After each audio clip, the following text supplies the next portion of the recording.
안녕하세요. 저는 경기도에 사는 40살 여자입니다. 드라마에서도 현실에서도 시어머니는 며느리들을 힘들게 하기 마련이죠. 하지만 저랑 저희 시어머니 관계는 그렇지 않답니다. 어찌 보면 믿기 힘든 얘기일 수도 있겠네요. 지독한 시월드에 시달리다 함께 탈출한 시어머니와 제 이야기 한번 들어보시겠어요? 저는 별로 행복하지 못한 어린 시절을 보냈어요. 어렸을 때 아버지가 술을 많이 드셨습니다. 매주 찌그러진 주전자를 버리고 새 주전자를 사와야 했으니 말 다 했죠. 엄마는 최악의 상황에서도 저를 잘 키우려고 애쓰셨지만 제가 고등학생이 되던 해 결국 아버지와 이혼하셨습니다. 엄마는 한창 공부해야 하는 나이인 저에게 많이 미안해 하셨어요. 가정을 지켜주지 못해서 미안하다고 하셨습니다. 하지만 저는 오히려 엄마가 하루라도 빨리 이혼하길 바라고 있었어요. 요즘 같은 세상에 이혼이 무슨 대수라고 자꾸 미안하다 그래요?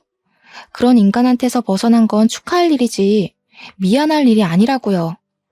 부모 이혼한 거 자식들한테 흠들 일 전혀 아니니까 걱정하지 마요.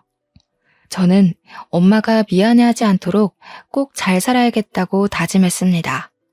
열심히 공부해서 좋은 대학에 갔고 식품영양학으로 대학원 공부도 마친 뒤 대기업의 연구직으로 입사했어요. 그리고 회사 후배인 3살 아래의 남편을 만나 결혼했습니다. 사실 연하보다는 기댈 수 있는 든든한 남자를 만나고 싶었어요.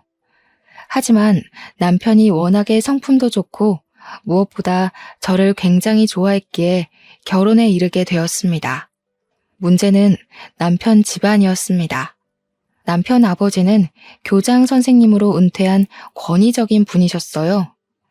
남편네 삼형제는 아버지 앞에서 큰 소리도 내지 못하고 아버지가 설교를 하면 무릎을 꿇고 경청하더군요.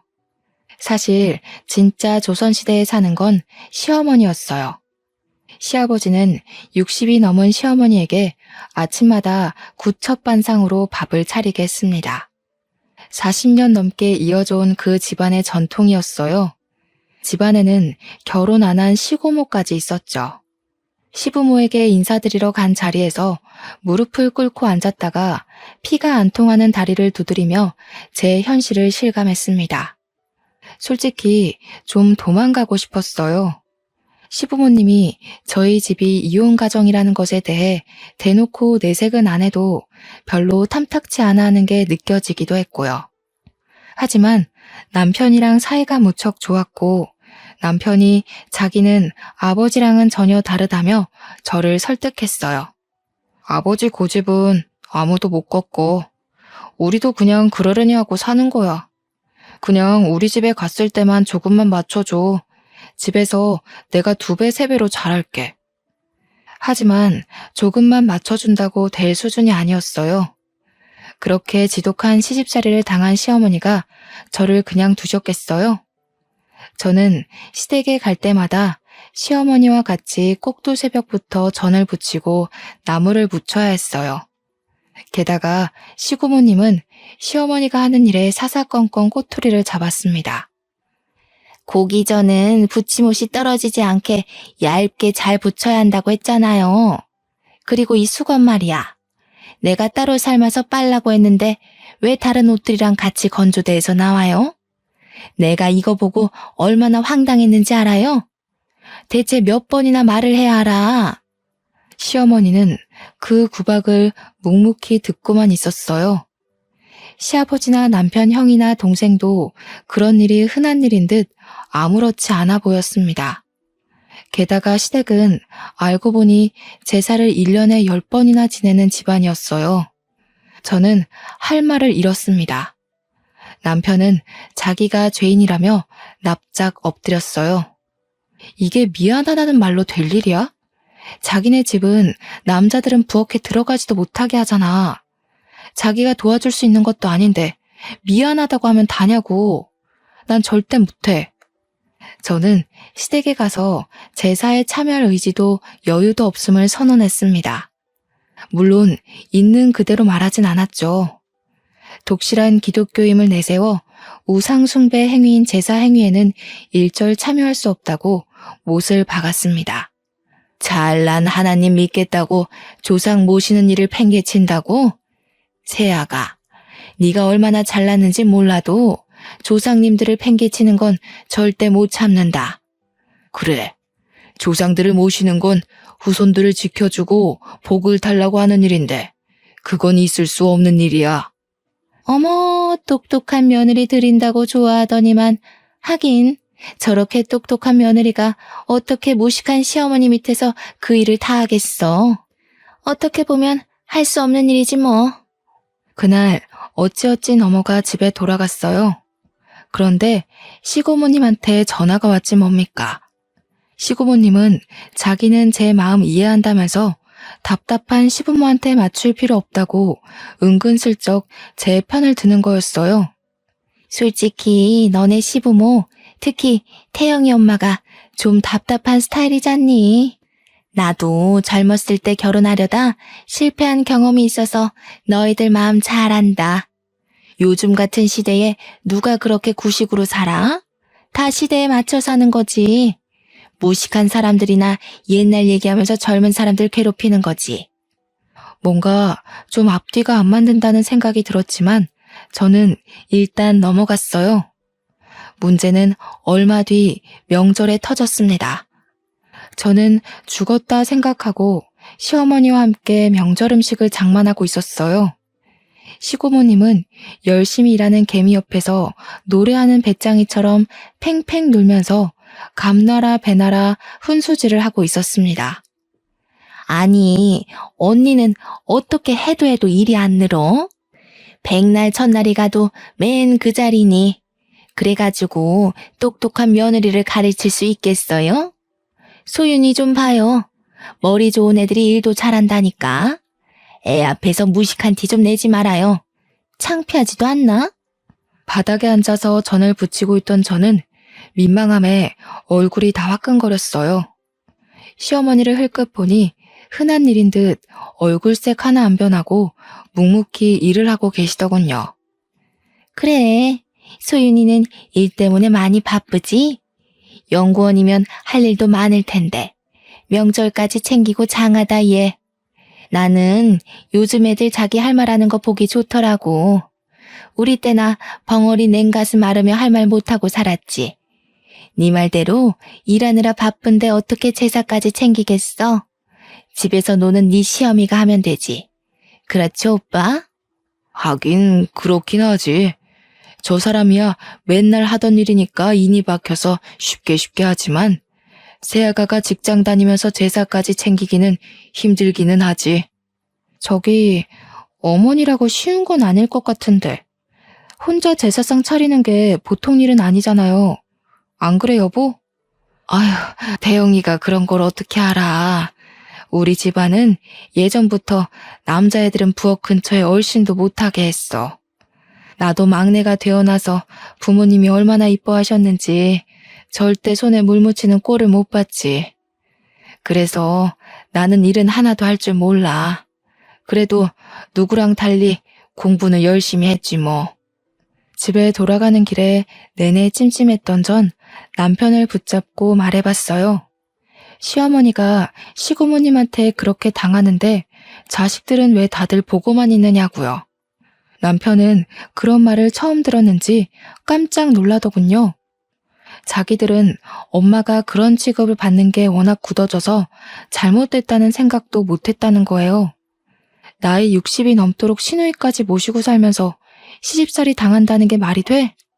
지금이 어떤 시대인데 남편은 물론이고 아들이 셋이나 있는데 다들 강 건너 불구경이고. 솔직히 어머니가 나한테 잘해주는 건 아니지만 그래도 그렇게 당하고 계시는 거 보기가 좀 그래. 제 말에 남편은 꿀먹은 벙어리처럼 가만히 듣고만 있었습니다. 그러다가 남편이 집안의 가부장적인 분위기가 얼마나 심각한지를 깨닫는 일이 있었습니다. 남편 집은 3층짜리 다세대 주택을 갖고 있었는데 시댁 식구들은 3층에 살고 아래층은 모두 새를 놓고 있었어요. 지하방에는 방글라데시에서 온 30대 초반의 남자가 살고 있었어요. 시부모님은 방글라데시 남자를 영 좋아하지 않더라고요. 피부색이 까만 것뿐인데 잘 씻지 않는 것 같다면서 대놓고 흉을 보곤 했습니다. 가까이 가면 냄새 나는 것 같다면서요. 왜 저렇게 안 씻고 다니는 건지 모르겠다니까. 저 방이 저렇게 해가 안 들고 퀴퀴하지 않았더라면 저런 애는 안 들였을 텐데. 냄새 나니까 웬만하면 안 돌아다녔으면 좋겠구먼. 왜 마당에까지 나와서 활개를 치는 건지 원. 그러게 말이야. 무슨 운동을 한다고 맨날 저러는데 들어가라고 해도 말도 안 듣고. 무슨 자랑이 났다고 저렇게 냄새를 풍기는 건지. 다음에는 아무리 그래도 저런 애들은 들이지 말아요. 차라리 비워놓고 말지. 시꺼먼 애가 돌아다니는 거 볼 때마다 내가 깜짝깜짝 놀란다니까. 세아가, 너도 무슨 일 생길지 모르니까 웬만하면 가까이 가지 마라. 방글라데시 남자가 마당에 있을 때 시부모가 손가락질을 하며 쫓아내는 것도 몇 번 봤어요. 제가 다 미안하더군요. 전 그 사람이 지나가면 고개 숙여 인사를 건네곤 했습니다. 어쩐지 마음이 좀 짠하기도 하고요. 추석 때는 그에게 송편과 전을 좀 가져다 줬어요. 오늘 한국 명절인데 이거 한국에서 명절에 먹는 음식이에요. 입에 맞을까 모르겠지만 사람들 다 가족끼리 모이는데 방글라데시에 있는 가족들 생각나서 쓸쓸하겠어요. 가족들 두고 혼자 와 있는 게 힘들지 않아요? 고마워요. 힘들지 않아요. 가족들 돈 보내줄 수 있으니까 좋아요. 방글라데시에서 돈 많이 못 벌어요. 열심히 일하면 부자 돼서 가족들 행복하게 해줘요. 그러다 시어머니가 한밤중에 밖에서 서성이다 강도를 만나는 일이 생겼어요. 빨래를 제대로 나눠서 하지 않았다며 짜증을 내는 시누이 편에서 거드는 남편을 보고 시어머니가 마음이 상하신 거죠. 먹먹한 마음을 달래려 서성이던 시어머니는 강도에게 붙잡혀 카드 번호를 대라는 위협을 받았습니다. 밤늦게 퇴근하다 그 모습을 본 방글라데시 남자 아부가 그걸 보고 시어머니를 구해줬습니다. 아부는 남자에게 주먹을 날려 쫓아내고 놀라서 주저앉은 시어머니를 일으키고 부축해서 집에 데려다 드렸죠. 그 뒤로 아부를 보는 시어머니의 눈빛은 달라졌습니다. TV에 외국인들 사람도 죽이고 무서운 짓 하는 것만 나오니까 걔도 무슨 꿍꿍이가 있는지 늘 의심이 됐는데 옆에서 잡아주는데도 냄새는 하나도 안 나고 오히려 천사처럼 광채가 나는 것 같지 뭐니. 역시 사람은 겉으로 봐선 모른다니까. 맞아요, 어머니. 외국인 노동자 중에도 좋은 사람이 있겠죠. 우리나라 사람 중에도 착한 일 하는 사람, 나쁜 일 하는 사람 있잖아요. 시고모님이랑 시아버지는 그 일을 겪고도 전혀 달라지지 않았어요. 그러다 결국 일이 터지고 말았습니다. 시고모가 아침에 나와 운동하는 아부를 보고는 집의 마당에 있던 대야로 물을 뿌려버린 거였어요. 아부는 깜짝 놀라서 멍하니 쳐다보고 있는데 시고모는 빨리 안 들어가냐며 뺨까지 때리려고 했다고 해요. 마침 아침장을 보고 오다 그걸 본 시어머니가 깜짝 놀라서 시고모님을 말렸고요. 시고모님은 그런 시어머니를 밀어버렸습니다. 감히 나한테 명령을 하냐면서요. 하필이면 시멘트 바닥에 넘어지신 시어머니는 그만 팔이 부러지고 말았어요. 더 가관인 건 시아버지가 그 상황에서도 시어머니 편을 안 들고 시고모 편을 들었다는 겁니다. 하찮은 외국인 놈 편드느라 시누이를 화나게 한 시어머니 잘못이라면서요. 기가 막힐 노릇이죠. 시어머니도 드디어 폭발하고 말았습니다. 그게 어떻게 내 잘못이니? 불쌍한 애를 괴롭히는데 그럼 내가 그냥 가만히 있어야 하니? 네 아버지랑 고모는 어쩜 그렇게 한결같이 사람들이 매정에 빠졌니? 어려서 공부 못한 것도 서러운데 무식하다고 구박이나 받고. 에이구, 내가 죽고 나서나 정신들을 차리지. 어머니, 잘못하신 거 하나도 없어요. 진짜 고모님도 그렇지만 아버님도 해도 해도 너무하시네요. 팔 나으실 때까지 집에 들어가지 마시고 여기서 좀 쉬세요. 진짜 그래도 되겠어? 나는 너 바쁜데 괜히 불편하게 패 끼칠까봐. 시어머니가 돼가지고 잘해주지도 못하는데 얘만 잔뜩 시키고. 내가 소윤이한테 미안하구나. 아니에요. 일은 어머니가 제일 많이 하시잖아요. 괜히 가서 무슨 일을 또 당하실지도 모르고. 여기서 쉬시는 게 저희도 마음 편해요. 그치 여보? 그리고 저는 남편에게 시아버지랑 시고모가 시어머니에게 사과하게 해야 한다고 말했습니다. 대체 시고모님이 시어머니를 다치게 하는 게 말이 되느냐고요. 남편도 엄마가 다친 걸 보고는 충격을 받긴 한 것 같더라고요. 제 말에 고개를 끄덕이며 제 아버지에게 전화를 걸었지만 소용이 없었죠. 남편 말에 따르면 시아버지는 시어머니에게 사과 안 하는 게 자기 자존심 문제라고 했다는 겁니다. 아버지의 말을 들은 남편은 더 생각이 많아졌죠. 그때 저희 엄마도 저희 집에 와서 얼마간 있기로 하셨어요. 엄마는 방문 요양보호사로 일하고 계셨거든요. 돌보던 환자가 입원해서 시간이 좀 생겼다고 서울 구경도 할 겸 저희 집에 와서 좀 있다가 가시기로 한 거였죠. 시어머니가 팔을 잘 못 쓰시니 요리도 마음대로 못 하시고 씻을 때도 어려움이 있었죠. 저희 엄마는 옆에서 시어머니를 많이 도와주셨습니다. 저희 엄마도 예전에 남편에게 당한 게 있다 보니 시어머니 일이 남일처럼 보이지 않는다고 하셨어요. 그렇게 두 분이서 가까이 지내시더니 같이 산책도 가시고 근처에 공연이 있다면서 같이 보러 가시기도 하더라고요. 아까 보니까 이번에 문화센터에서 효도 공연을 한다고 하던데 김영훈이가 온다 그러더라고. 김영훈? 김영훈이 이런 데로 온다고? 나는 별로 좋아하지는 않지만 어디 잘하나 한번 보러 가볼까? 두 분이서 공연을 보고 와서 어찌나 즐겁게 얘기들을 나누시는지요. 얼굴이 발갛게 상기되셔서요. 왜 진작에 좋은 공연에 데려가드리지 못했나 싶더라고요. 엄마랑 시어머니는 서로 신세한탄도 많이 나누셨어요. 방문 요양 가면 어르신 어르신 이렇게 부르면서 깍듯하게 대해야 하거든. 우리도 공부해서 자격증 딴 사람들인데 나이 드신 분들이다 보니 우리를 식모 정도로 생각하더라고. 요양사님이라고 안 하고 아줌마 이거 좀 가져와 저거 좀 가져와 하면서 하대한다니까. 가끔 내가 이 나이 먹고 뭐 하나 싶어. 그러니까 그만두시라니까요. 엄마 생활비 보내드린다잖아요. 에이그 내가 또 무슨 할 일이 있다고 집에서 놀겠어? 노는 것도 놀던 사람이나 노는 거지. 우리는 놀 줄 몰라서 놀지도 못해. 아유 사부인은 그래도 남들한테 하대당한 거잖수. 나는 가족들 수발 다 들면서 욕먹는데 뭐. 못 배운 게 죄다. 내가 할 줄 아는 것만 있었어도 신우랑 남편한테 이런 취급 안 당하면서 살지. 이러면서 40년을 살았어요 내가. 사부인이나 나나 남편 복 없으니 팔자가 그러려니 해야지 어쩌겠어. 아니 점잖은 교장 선생님 부인이 그렇게 고생하면서 살지 누가 알았겠소? 소윤이 아빠야 툭탁 하면 술 먹고 들어와서 집안을 뒤집어 놨지. 애 한창 클 때 그런 꼴 보면서 크게 한 게 지금도 미안하다니까. 어쩌겠소. 사부인 말대로 내 팔자가 그런 걸. 내 가만히 보니까 마음 편하게 사는 사람 몇 없더라고. 사람들 다 마음의 응어리 하나씩 갖고 살지.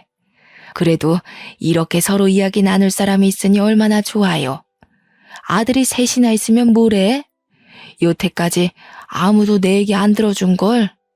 나는 그게 안 된 일인지도 모르고 그러려니 하고 살았지.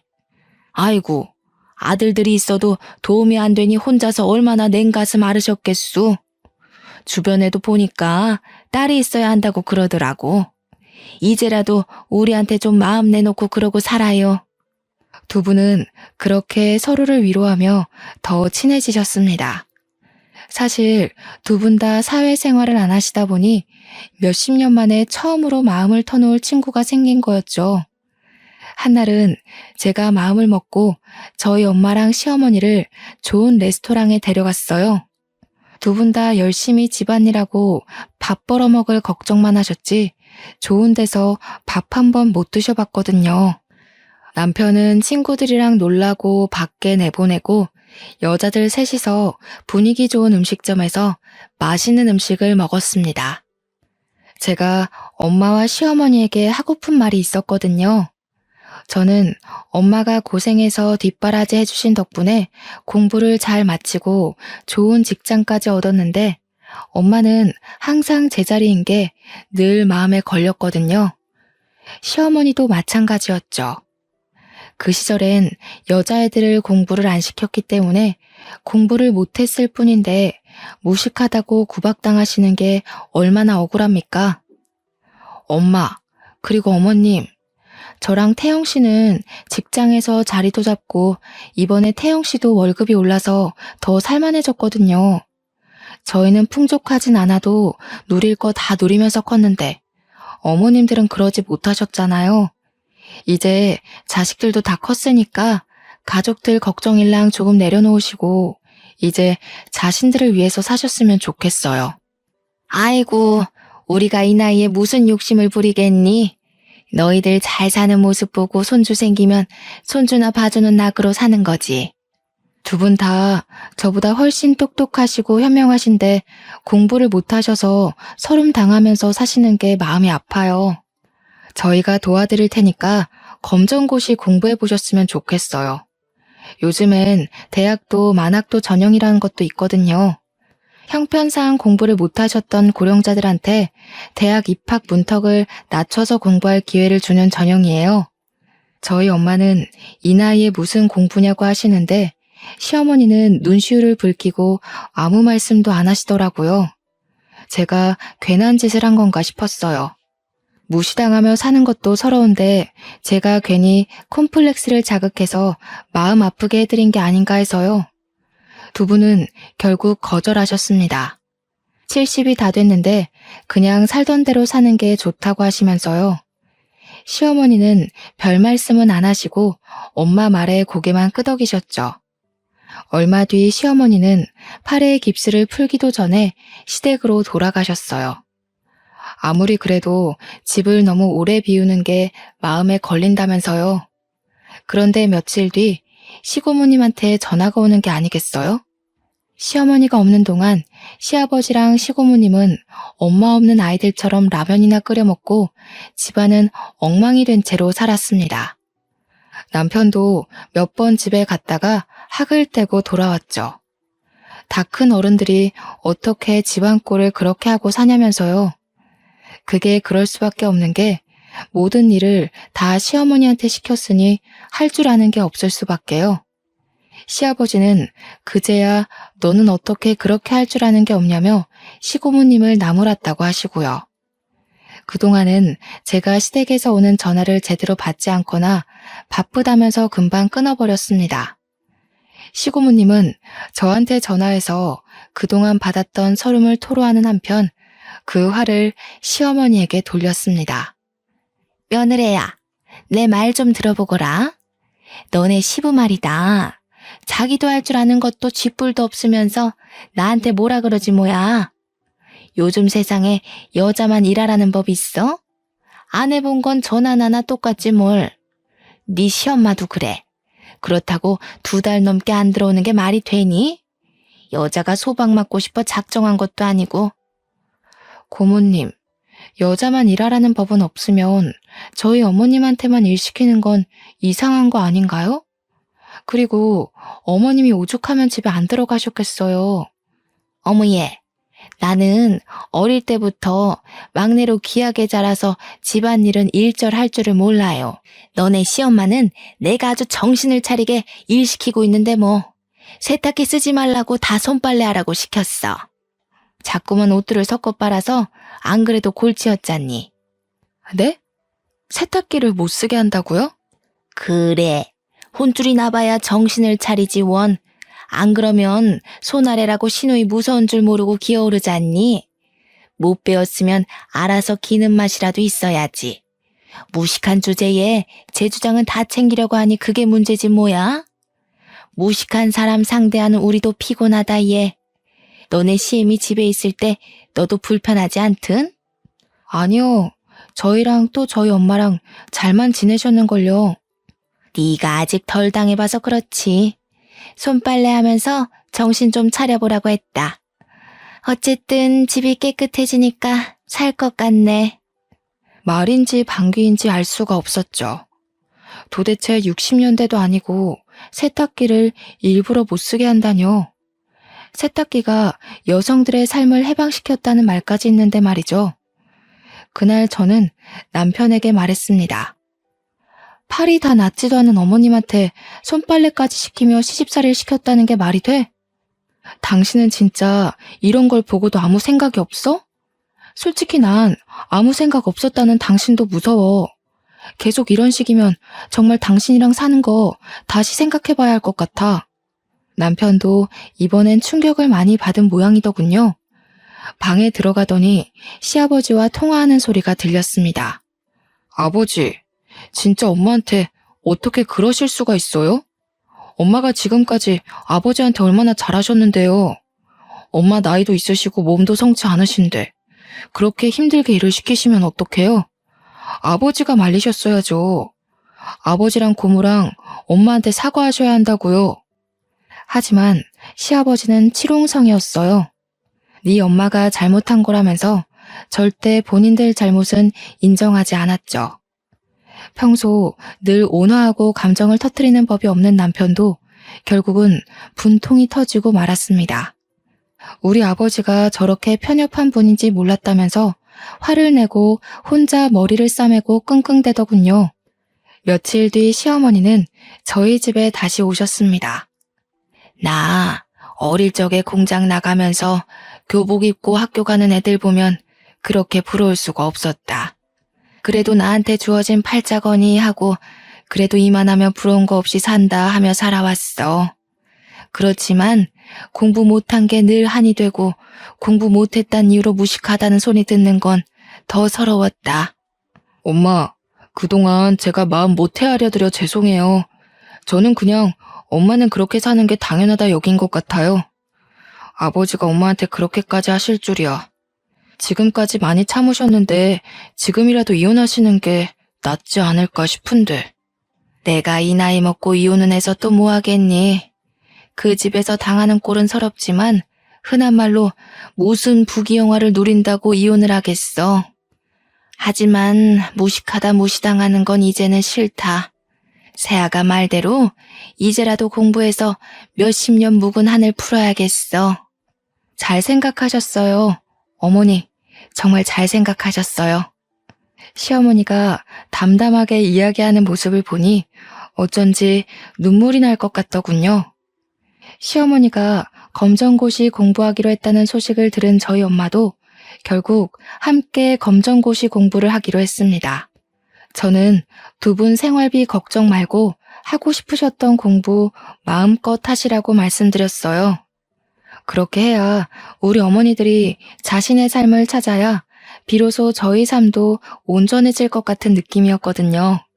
두 분은 함께 중학교 졸업학력 검정고시반에 들어가셨습니다. 저희 엄마는 저희 집에서, 시어머니는 시댁에서 다니셨지만 종종 저희 집에서 같이 주무시며 함께 공부하셨어요. 남편은 저에게도 사과했어요.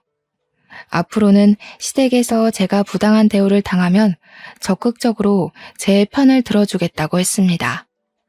늦은 나이에 다시 시작한 어머니들의 공부는 결코 쉽지 않았어요.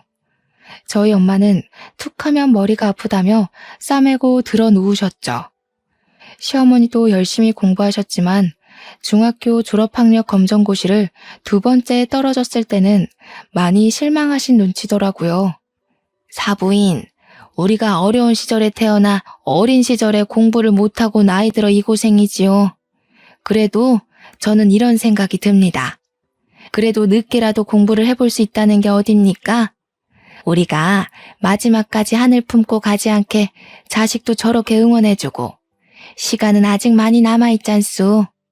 저는 두 분이 포기하지 않으시도록 더욱 옆에서 열심히 응원하고 보조해드렸습니다.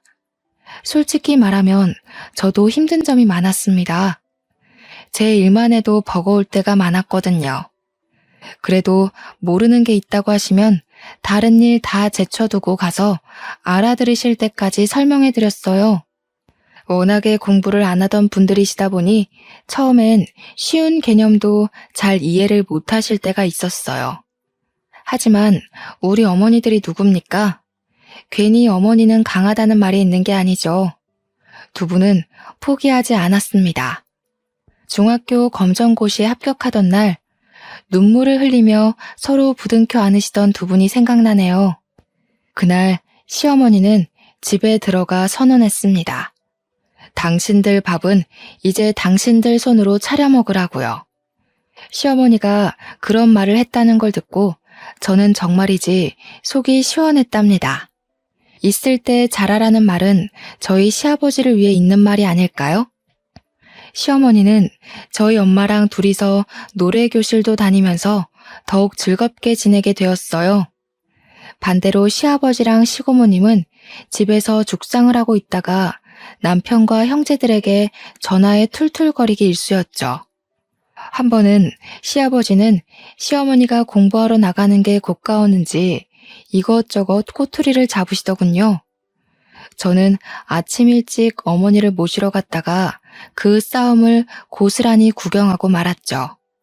가정주부가 무슨 헛바람이 들어가지고 공부를 한다고 집안 살림을 내팽겨쳐? 당신이 공부해서 쓸 데가 어딨어? 내 삶을 찾겠다느니 헛소리만 잔뜩 해대고 쓸데없는 짓 하지 말고 하던 대로 살아. 바람만 잔뜩 들어가지고 남들 보기 창피스럽지도 않아? 하나도 안 창피해요. 여태까지 공부 못한 게 더 창피하죠. 공부해보니까 그렇수다. 한 번 못한 공부를 영원히 못하는 것도 아니고 한 번 주부라고 영원히 주부라는 법도 없어요. 당신도 한 번 남편이라고 영원히 남편이겠어요?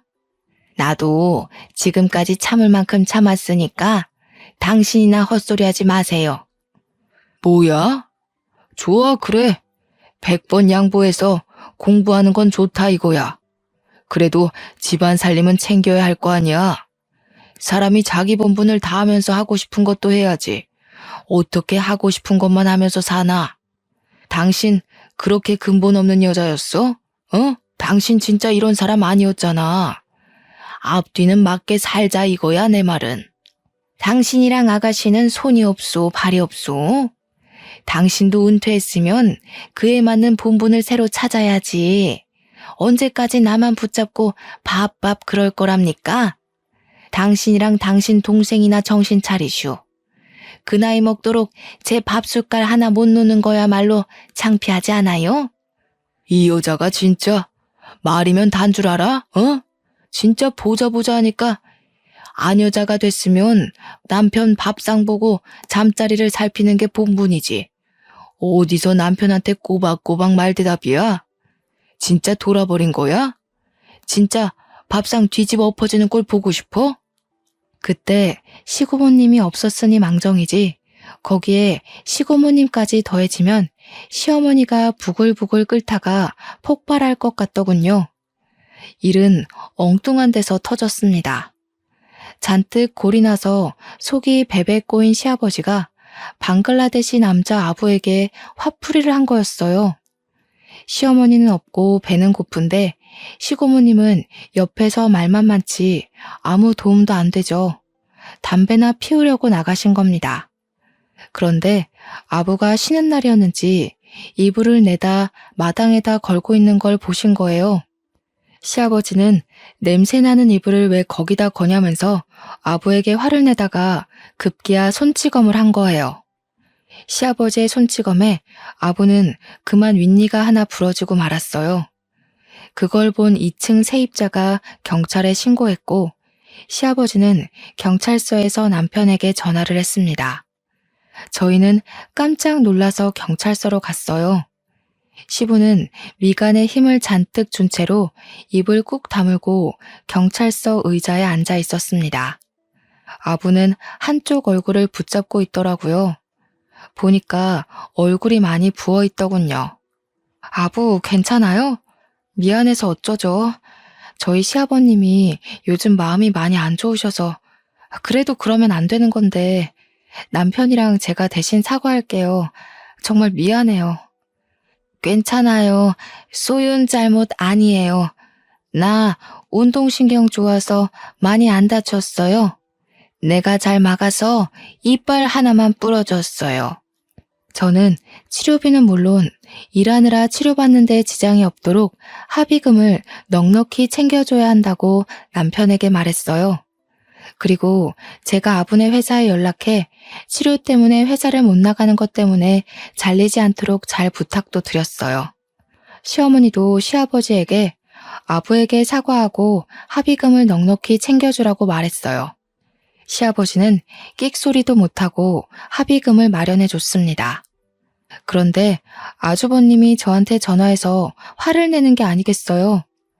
제가 중간에 끼어서 아버님 편은 안 들고 그 외국인 편을 들어준다는 거였습니다. 재수씨가 그러면 안 되죠. 저번부터 느꼈는데 왜 그렇게 자기 생각 가지고 아버지를 몰아붙여요?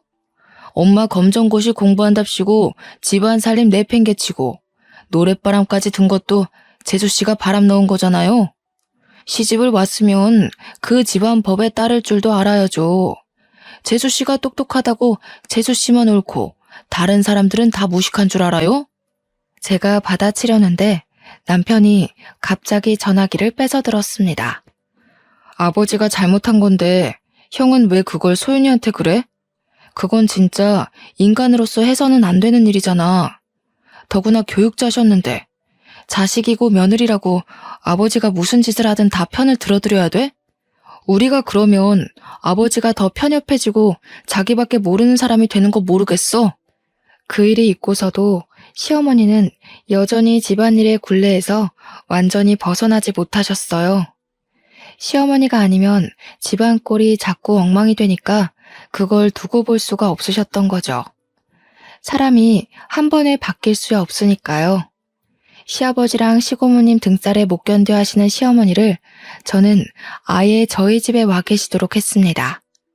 시아버지랑 시고모님, 아주버님까지 시어머니한테 다 늙어서 무슨 공부를 하냐며 하루가 멀다 하고 면박을 줬거든요.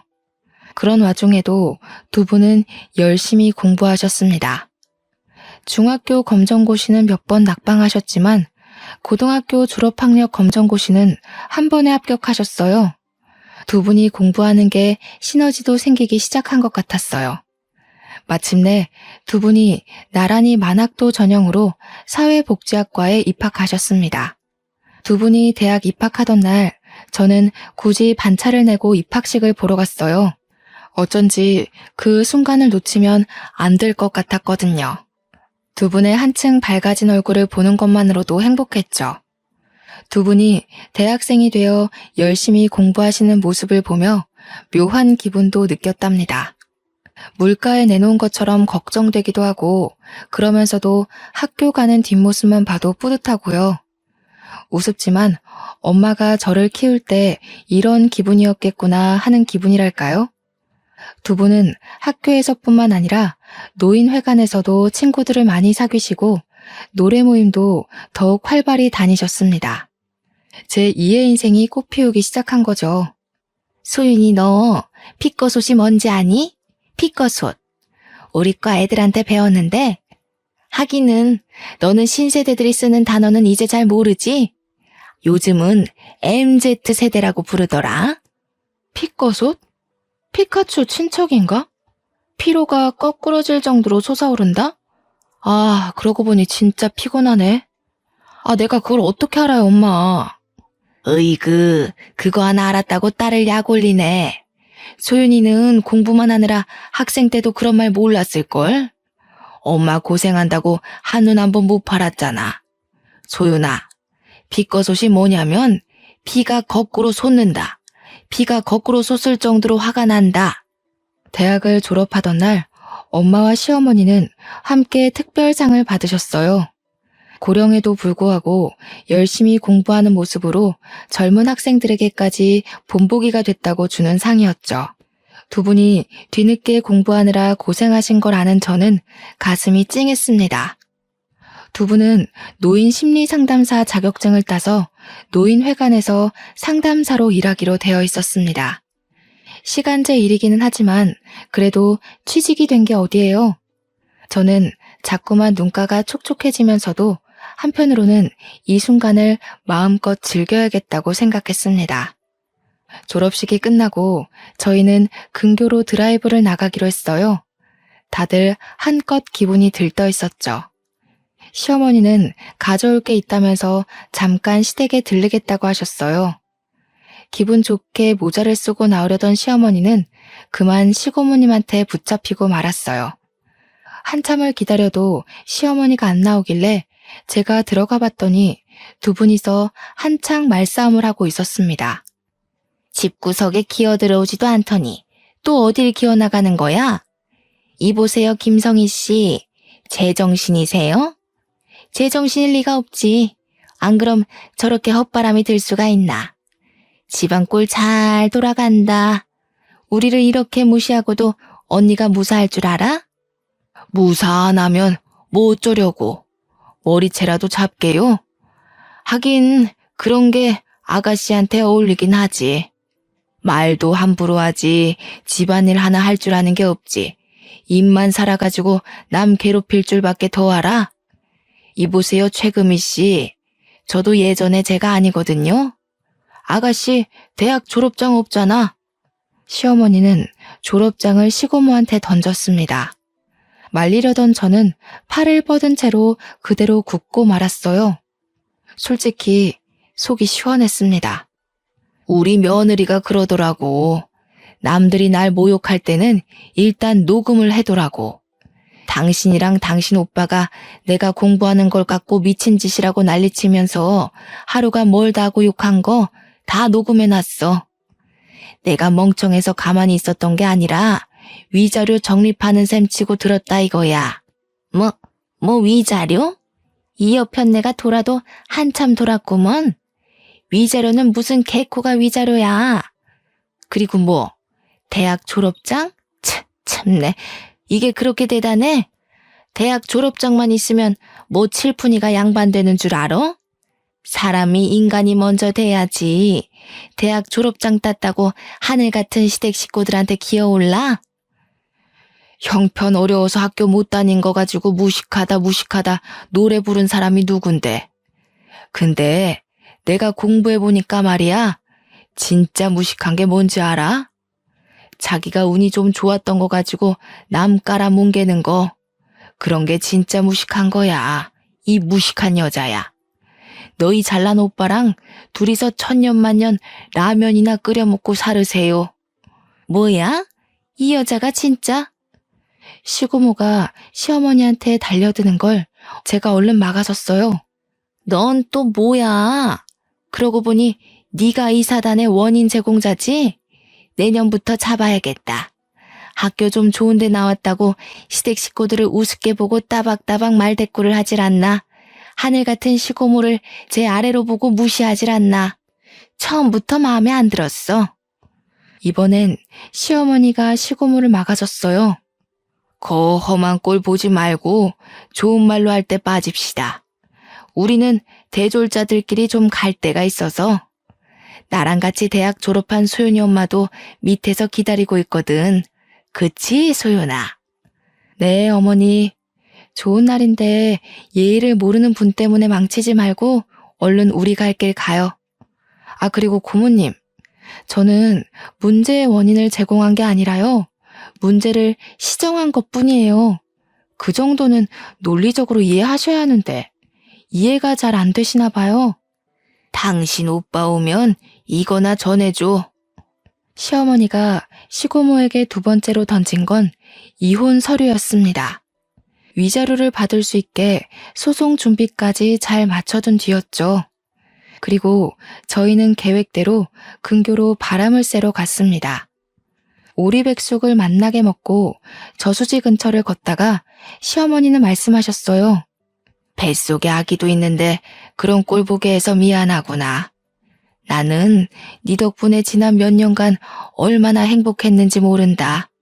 네가 없었으면 공부할 용기 같은 거 절대 못 냈을 거야. 네가 나한테 새 삶을 찾아줬어. 너한테 빚진 건 내가 아무리 갚아도 모자랄 것 같다. 아니에요. 저도 덕분에 얼마나 행복했는데요. 어머님이 없었으면 저희 엄마도 용기 내지 못했을 거예요. 저희 엄마가 공부해서 늦게라도 새 삶을 사는 거, 그게 제 소원이었거든요. 저만 어머님을 도운 게 아니라 어머님도 저를 도와주신 거예요. 집을 나온 시어머니는 저희 엄마와 함께 저희 옆집에서 같이 살기 시작하셨어요. 태어난 아기도 두 분이서 같이 돌봐주시고 저희 엄마는 노인정에서 만난 할아버지와 연애도 하신답니다. 시아버지는 지금도 종종 연락을 하지만 시어머니의 마음을 돌리기엔 역부족이죠. 뒤늦게 결혼한 아주버님이 자기가 아버지를 잘 모신다고 난리를 치더니 밥이 입에 굴러들어올 때까지 기다리는 노친네 돌보기가 만만찮았는지 쏙 들어가서 양로원에 보내기로 했다고 하더군요. 하긴 형님이 무슨 잘못이라고 그걸 다 감당하겠어요? 그래도 남편 아버지라 저희는 가끔 아기를 데리고 찾아뵙기는 합니다. 저희 아버지에게도 찾아가고요. 이혼 소송이 끝나고 시어머니는 45년간 희생한 대가로 2층짜리 건물을 하나 위자료로 받았습니다. 시어머니는 그 건물을 저희에게 주겠다고 하셨어요. 당신은 모아둔 돈이 충분하시다면서요. 건물 덕에 저희 부부는 조금이나마 경제적으로 나아졌고 그 여유를 어머님들과 인생을 마음껏 즐기는 데 쓰고 있답니다. 방글라데시로 돌아간 아부는 농장을 샀다면서 놀러 오라고 연락을 해왔어요. 아부처럼 해맑은 그의 아내와 딸의 미소를 보니 참 기뻤습니다. 내년에는 엄마, 시어머니, 제 딸을 데리고 방글라데시를 다녀오게 될 것 같아요. 제 이야기는 여기서 끝이에요. 어머님들이 무시당하지 않게 공부하길 간절히 바랐지만 오히려 두 어머님을 보며 제가 더 많이 배운 것 같네요. 여러분도 좋은 시절 다 갔다 느껴질 때 그때가 바로 새로 시작할 때라는 거 기억해 주셨으면 좋겠어요. 다시 꽃피울 인생을 위해 파이팅입니다.